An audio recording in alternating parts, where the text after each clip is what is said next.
Muito boa tarde, ou boa noite, ou bom dia, jovens. Meu nome é professor Gabriel e junto com o professor Edivaldo, nós vamos gravar um conjunto de videoaulas que vão ajudar vocês nos estudos.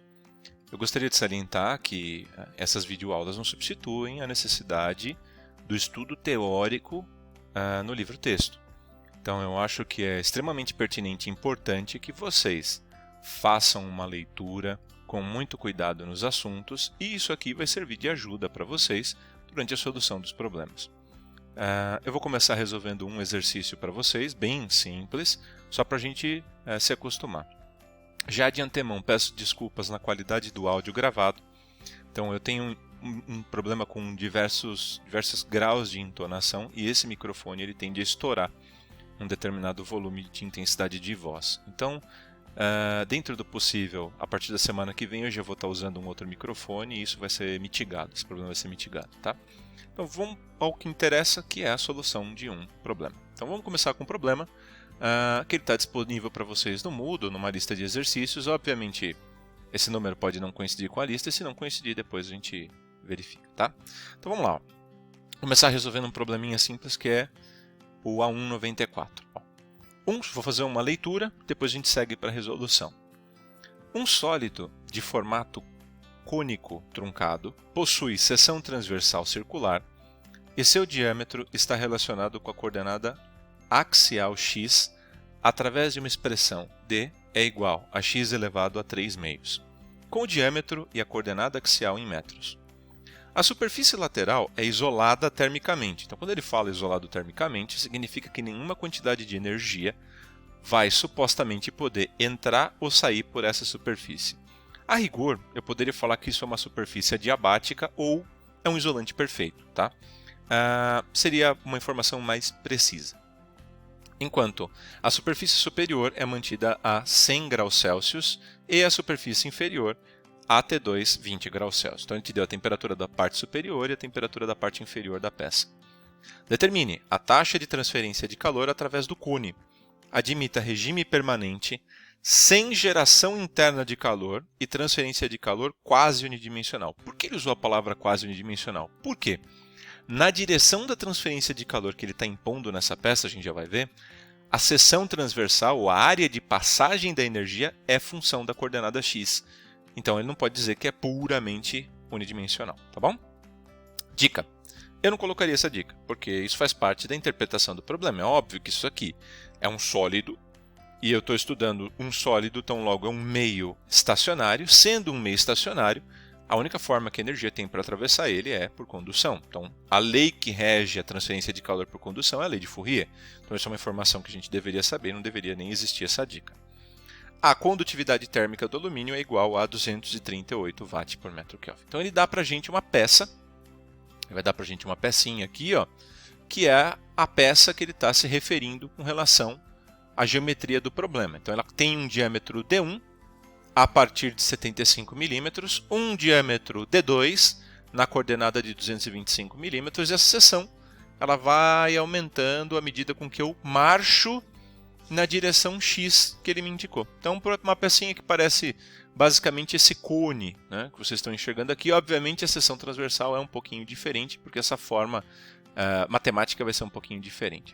A geometria da superfície lateral vai ser um pouco diferente desse tronco de cone que está desenhado aqui, mas uma hora eu vou acabar usando ele, então vou deixar ele já representado para vocês. Muito bem. Então, primeira coisa que ele me deu de graça nesse problema, a diferença de temperaturas. Então, como eu sei que aqui a temperatura T1 é 100 e aqui embaixo a temperatura T2 é 20, a primeira coisa que ele me deu de dica é a direção da transferência de calor. Então, a direção, segundo a orientação da nossa tela, é descendente de 1 para 2, da maior para a menor temperatura. Então, eu posso indicar que eu tenho uma direção para a minha transferência de calor que ela vai ser de 1 para 2. Obviamente, essa energia está vindo de um meio externo, não sei qual é o mecanismo nem a forma, não me deu subsídios para saber, sei lá que eu posso chamar provavelmente de Q1, e na parte de baixo eu posso chamá-la de, supostamente, de Q2, tá? Então eu tenho Q1 pelo topo, Q2 por baixo, e esse aqui me ajudou a entender qual que era a direção da transferência de calor, de modo que eu vou omiti-lo por alguns instantes, tá? Por que isso? Porque eu estou preocupado em fazer um balanço de energia nessa peça. Então, em problemas de transmissão de calor, você sempre que tiver dúvida, deve fazer um balanço de energia. Então, eu vou montar um balanço de energia nessa peça nas hipóteses do problema que ele me deu. Então, eu vou usar um volume de controle coincidindo com o volume do sólido, mas, eventualmente, eu posso querer ter superfícies de controle. Dependendo das informações que você tem, você vai ter que escolher volume ou superfície de controle. Mas você só vai determinar qual vai ser a exata, porque vai resolver o seu problema, se você tiver treinado para tanto. Então, por exemplo, eu escolhi, ou vou escolher, fazer um balanço de energia num volume de controle que é o volume do tronco de cone. Então, esse daqui vai ser supostamente o meu volume de controle dessa peça.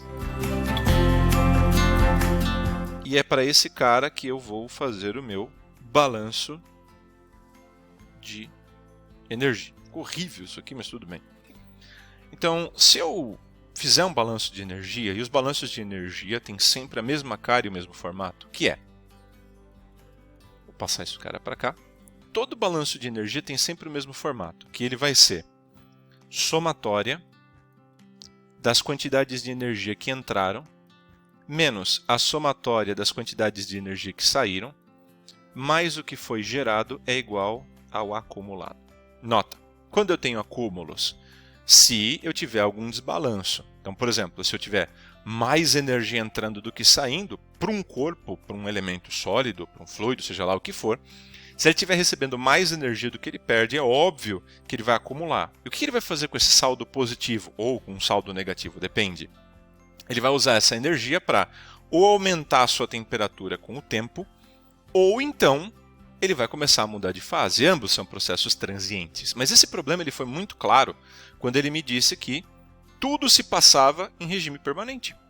E se tudo se passa em regime permanente, eu não posso ter acúmulos de energia. Então esse termo chamado de acumulado, por estarmos tratando de um problema em regime permanente, ele é automaticamente igual a zero. Legal.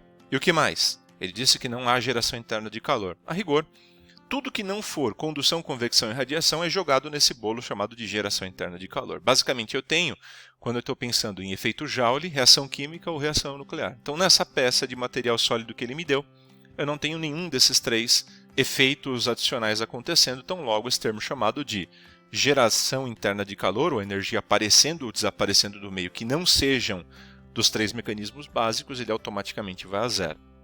Como resultado disso, tudo que absolutamente entrou de energia obrigatoriamente vai ter que sair no problema. Então, se eu voltar lá para a minha peça, obviamente retornando para essa minha peça aqui, eu tenho basicamente uma entrada pelo topo e uma saída pelo fundo. Ah, mas e para a região lateral? Bom, para a região lateral, estou imaginando que eu tenho um isolante perfeito. E se eu tenho um isolante perfeito, nenhuma quantidade de energia vai ser perdida ou ganha por essa região lateral. Ela simplesmente está atravessando essa direção, que é a direção X.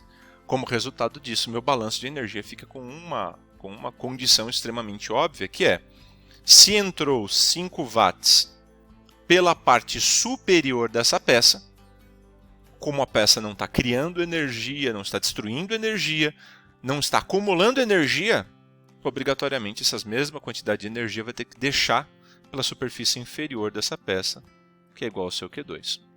Como resultado disso, se entram 5 watts pelo topo, obrigatoriamente saem 5 watts pelo fundo da peça.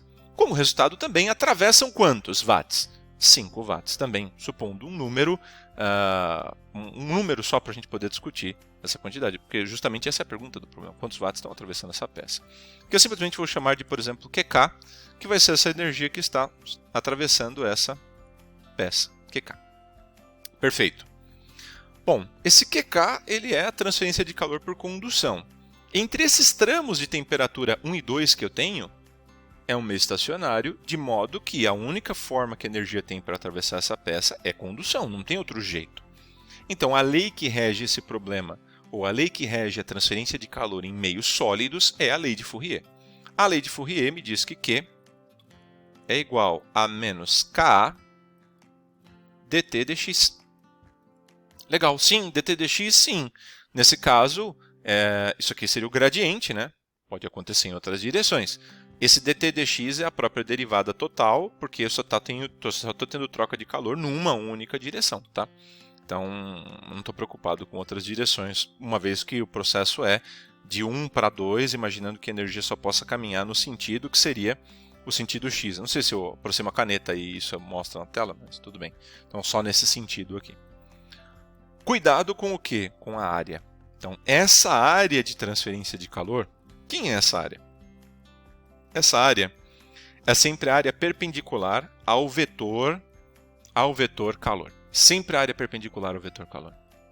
Então, se eu pensar nesse cone aqui, se eu pensar que T1 é maior do que T2, não se eu pensar mesmo, o caso que está se desenvolvendo aqui é isso, a direção para a transferência de calor é essa.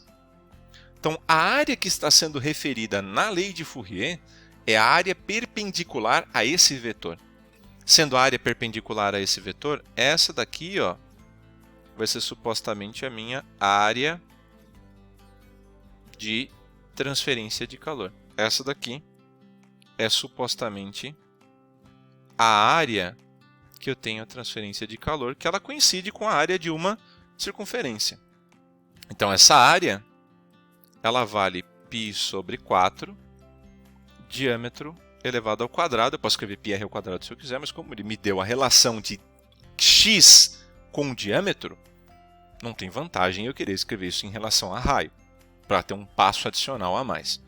Então, se eu observar aqui, ó, ele me disse que esse diâmetro está relacionado com a coordenada x elevado a 3 meios. Então, logo eu consigo concluir que essa área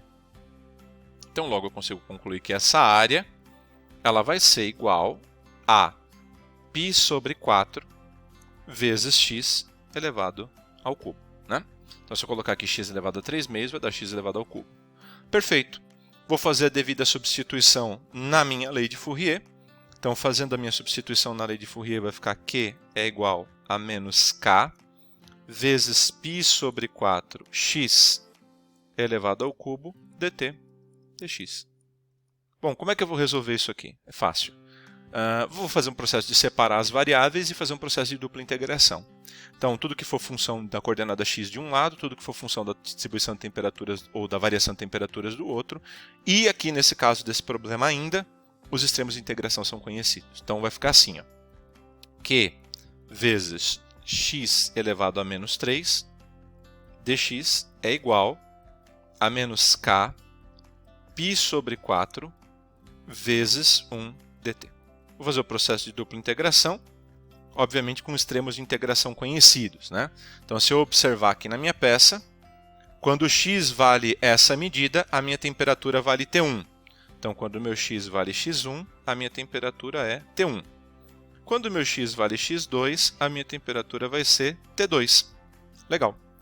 E são extremos conhecidos, eu sei que T2 vale 20 e T1 vale 100. Isso aqui tem que estar em metros, obviamente, como isso também. Então, 0,225 metros e 0,075 metros. Fazendo essa integração, isso aqui vai ficar Q, vai ter menos 2, menos meio, né, por causa do processo da integral, vezes 1 sobre x2 ao quadrado, menos 1 sobre x1 ao quadrado, é igual, K é constante, para lá, passei direto aqui. Quando eu passei e fiz essa integral, alguns de vocês podem estar se perguntando assim, poxa, mas esse Q aqui que ele fez, esse Q é variável ou ele é constante? E a resposta a essa pergunta já foi dada no balanço de energia. Essa taxa é constante. Por que essa taxa é constante? Ora, se eu estou em regime permanente sem geração interna de calor e aqui por cima entrou 5, por baixo saiu 5, então quanto está atravessando obrigatoriamente? 5 watts. Essa energia não está mudando, porque se ela estivesse mudando eu estaria acumulando, ou então teria geração interna de calor. Nesse caso não há. Não havendo, se entrou 5 watts, saem 5 watts, tão logo quanto atravessa 5, e se quanto atravessa 5 é uma constante, então tão logo essa taxa de transferência de calor é uma constante. Tá? Por isso que eu já saquei ela para fora da minha integral. Legal. Um lado da integração está pronto, o outro lado vai ficar. Condutividade térmica pode ser função da temperatura e função da direção, hein? Toma cuidado com isso. Nesse caso, ele me deu um número. Então, logo, se ele falou que essa peça é de alumínio, esse tronco de cone é de alumínio e vale 238 watts por metro Kelvin, ele está me dizendo que a condutividade térmica é constante, mas não necessariamente ela precisa ser. Ela é constante.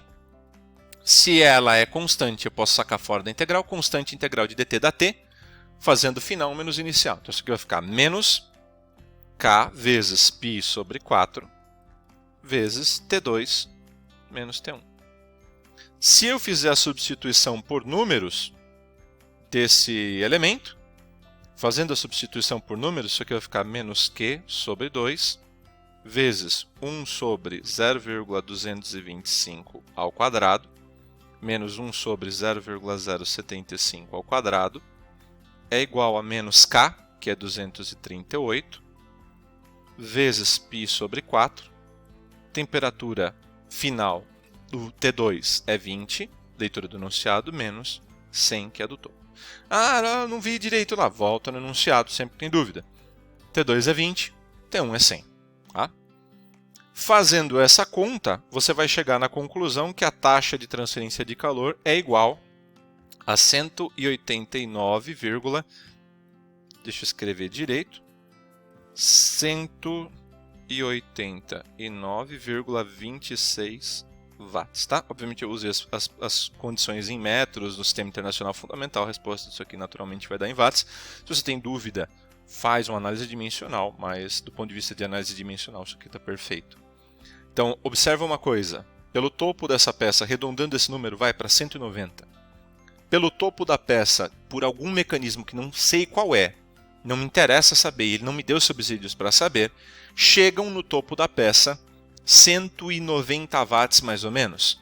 Atravessam a peça 190 watts e saem da peça 190 watts. Aí alguém vai perguntar, professor, por que você não usou L sobre Ka e calculou como resistência? Né? Então, por exemplo, resistência à condução numa parede plana é L sobre Ka. Por que eu não posso usar isso aqui? Porque essa expressão, quando você usa o método das resistências, você está naturalmente usando área como sendo uma constante. Nesse problema, justamente a área é uma variável, não é uma constante. Não sendo constante, você não pode usar método das resistências. Você precisaria achar a resistência à condução desse tronco de cone com essa função.